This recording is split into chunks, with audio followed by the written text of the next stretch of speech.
Türko! Oy, tenceре kaptan tutumuz var Türko! Yaxşı, izan obdan tursa Fıka. Yaxşı aka, yaxşı. Oy, yeni taşkili tağancığınız var. Parkur kutu aka. Yemek size. Yaman çıraylık geldikin aka, kızımız mahsuluydu. Yeni doğan bakışkılar size aka. İşkemcilik tursa bunu anlam tutmamsa. Doğan bakışkı, ne mani kamrak vermedi doğan taşkili kızını. Bunda işkemcilik mesulatqa kim öşteyse Fıka. Vay aka, zaten şunda işkencilik çıkarmak mı doğan taşkilikten? Elbette.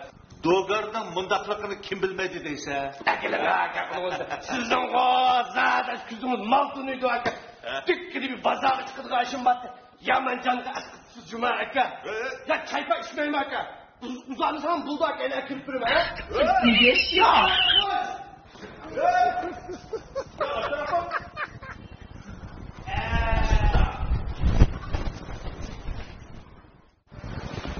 Akuo!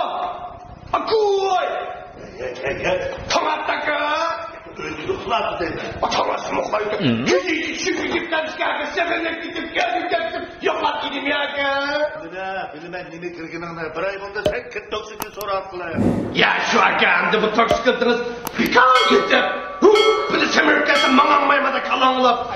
Şuradan çeyrek dura pazar oyunda. Kavun necip ekiplik makine kutlusunuz ya. Ne vakit taycap çarçağını kudu gelse? Ve kızık balı gelse demişsen. Ha? O keşte ekiplik gelse. O tanıtma yeni açıklık gelse. O senin dedim kullandık biraz.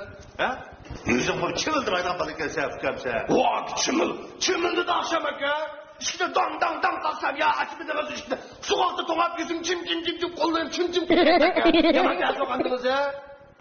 Meni yaxshi aramason deb meni aramamni buzmazlik uchun boshimizga achib chiqiblar. Faqat kirpamisan ha? Ya aka. Manda qilsa sizni o'qatmoq taskan. Kechda aramangizni buzmay aka. Shaqqa deb ish kuzga ko'rding akamisa. Sap boyafka. Sap? Bu sana neden işkizge verin be? Vay kızımı kızdıkken. Bu taşkilinden çıkıp bizim oraya bir toplu çatsan. Şu çok kopuldu hemen. Nime?